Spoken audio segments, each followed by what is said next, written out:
We're back live in studio with Samuel Zurzer in the business headquarters of Radio Shalom 1650 AM in Montreal, Canada, with the Money and Business Show. Samuel Zurzer is a consultant with TE Mirador, which has been providing individuals, families, businesses, and employees with truly objective financial advice and education since 1972. You can visit them at www.temirador.com. You have questions about your personal finances? You need advice in making sound financial decisions? Samuel and his guests are ready to take your call at 514-738-4100 extension 200. And now, back to the Money and Business Show. Maurice Kuzno from National Bank Financial. We're back with our special guest, Mr. Jack Ben Simon, who is Managing Director of Black Swan Diagnostics Incorporated, an independent securities regulatory compliance consulting firm located in Toronto's Bay Street core. Our topic of the day is Ponzi schemes, architecture, and pitfalls. Go ahead, Jack. Thank you, Maurice. We're here with Edward Nagel. We were just talking about Ponzi scheme investigations and a number of different issues. I want to get to some of the most common indicators or red flags of these schemes and what some of our listeners should be aware of and watch for. What do you suggest there, Edward? Well, Jack, for purposes of ensuring that all of our listeners are on the same page, let's define red flags as just really another way of saying indicators to essentially identify fraud. And there's an old saying that buyer beware, and this really extends beyond investing in the capital markets. The likelihood of sustaining consistently high rates of return on a low-risk investment is simply not realistic. Anytime this is offered to you, my suggestion is run in the opposite direction as quickly as possible. An honest investment advisor will take the time to understand your needs, investment objectives, which is required to, under the Know Your Client rules. And they are typically patient with respect to you making, your investment decisions. So, by contrast, a Ponzi scheme typically applies undue pressure, and they're basically trying to make their victims make a decision quickly so that they minimize that due diligence. So basically they're operating on blind faith and trust is what we're saying here. And this, in my view, again, is another serious red flag. Another possible indicator is the ability of the investor to verify the investment opportunity. To the extent that you can't do so, you should be questioning why you're getting involved. So just one thing I wanted to add is I was recently speaking to a lawyer about a case where investors were issuing checks directly to the investment advisor who ultimately absconded with such funds. That's amazing. You would think that would stop, right, Jack? No. Well, some of these things aren't as easy to detect, and one issue becomes, there's a lack of, we'll talk about this later, but a lack of regulatory enforcement in this area. There's a lack of sort of personnel, and Kathy will talk about the much stronger regulatory enforcement system in the U.S. that deal with these kinds of schemes relative to what we have here in Canada. Boris, what we told, brokerage, you can't have a check under your name. You just don't do it. You don't get checks under your names, but what's funny, our firm changed names. And people are still doing it. Well, my firm changed names about 12 years ago, and once a client sent a check to my name because she wasn't sure what our firm's name was.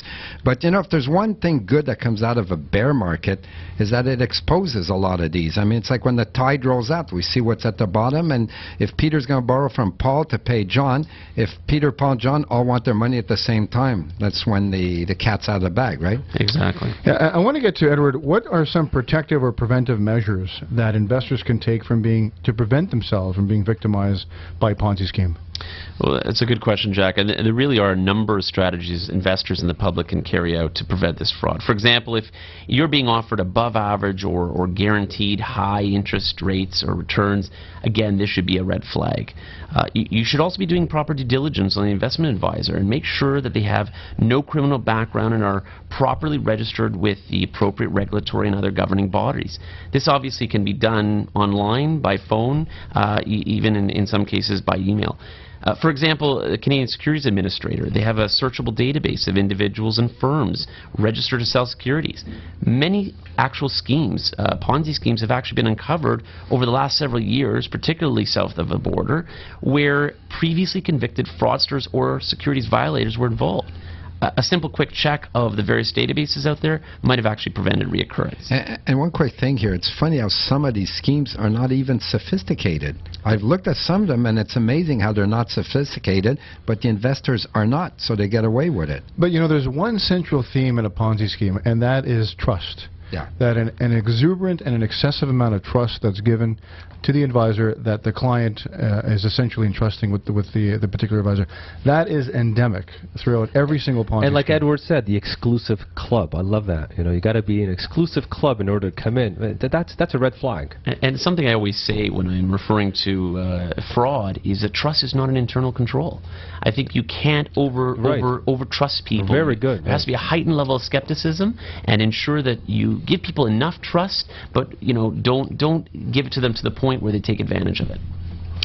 I'd like to introduce our next guest, Kathy Phelps. Kathy is a partner at Danning, Gill, Diamond & Colts LLP. She is based in Los Angeles, California. Kathy brings over 21 years' experience as a lawyer in bankruptcy law and fraud litigation.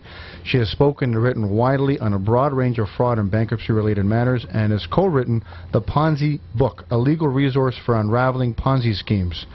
She's a sought-after keynote speaker on all issues relating to fraud, due diligence, compliance, and Ponzi schemes throughout the United States. Kathy speaks to hundreds of professionals, lawyers, accountants, bankers, financial advisors, investors, and others about mandatory due diligence and red flag warnings that simply cannot be ignored. Kathy now has also written a practical guide for investors and others containing specific tools and due diligence questions to ask and insights into the marketing and sales tactics employed by the Ponzi perpetrator or other fraudster. The book, tentatively titled Ponzi-Proof Your Investments, an Investor's Guide to Avoid Ponzi Schemes, is expected to be released soon. Kathy's memberships include International Chamber of Commerce, FraudNet, Advisory Board, Association of Certified Financial Crime Specialists, Advisory Board, American Bankruptcy Institute, the National Association of Banking Trustees, which is in Los Angeles, California. Please welcome Kathy Phelps. How are you, Kathy? Hi, thank you for having me.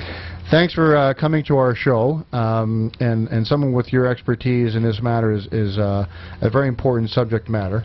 I want to get to the third segment of our show, and that is the pervasiveness of Ponzi schemes. Sam, take it away. Yes, how are you? How you doing, Kathy? Welcome back to our show. Thank you very much. It's good to be here. Yes, that's right.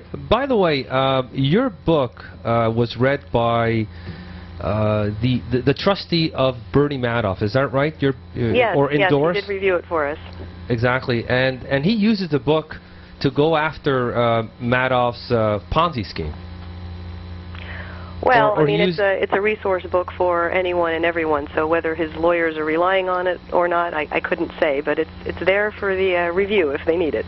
Good. And we've heard a lot about the red flags in Bernie Madoff case, Kathy, that investors and the Security Exchange should have seen. Can you comment on the other newsworthy Ponzi scheme cases? Well, I mean, we could go on for days on that subject. One of the biggest comments is how many there are. I mean, it is really crazy. I review them on a daily basis, and every day there is new news of a new Ponzi scheme or more.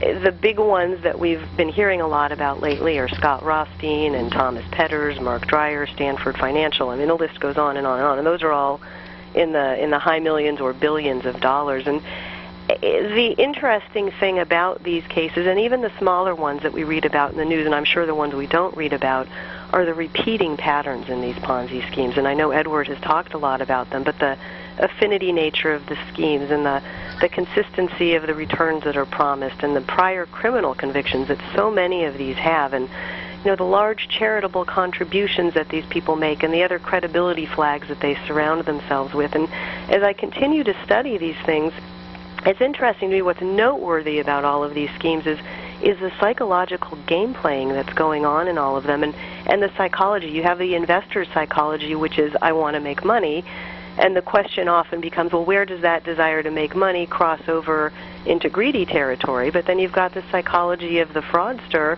who's Edward got it exactly right. They're trying to make you emotional and not think and not conduct due diligence and make you feel stupid for asking too many questions or feeling afraid to conduct due diligence. And my favorite story on the psychological aspects of these things, I just read recently a report from an individual. He's a psychologist and a university professor, and he wrote the book on gullibility. It's called Annals of Gullibility. His name is Stephen Greenspan.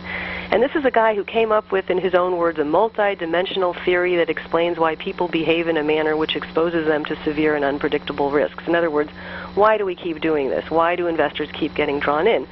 Well, the punchline to the story is that he was taken in the Madoff scheme and lost a huge amount of his retirement savings. And I read a report of him sort of psychoanalyzing himself as to why it happened, and he said, in my own case, the decision to invest reflected both my profound ignorance of finance and my somewhat lazy unwillingness to remedy that ignorance, which just goes to the heart of what we're talking about today. You got to do the due diligence to remedy the ignorance that we all have. Very important. But Kathy, stay on the line. We're going live to Los Angeles over here with Kathy Phelps. She's a partner at Danning, Gill and Diamond and Collett. And our subject today is Ponzi scheme, architecture, and pitfalls. My name is Samuel Izerza for the Money Biz Show, Radio Shalom, CJRS 1650 AM in Montreal. We'll be right back in 2 minutes.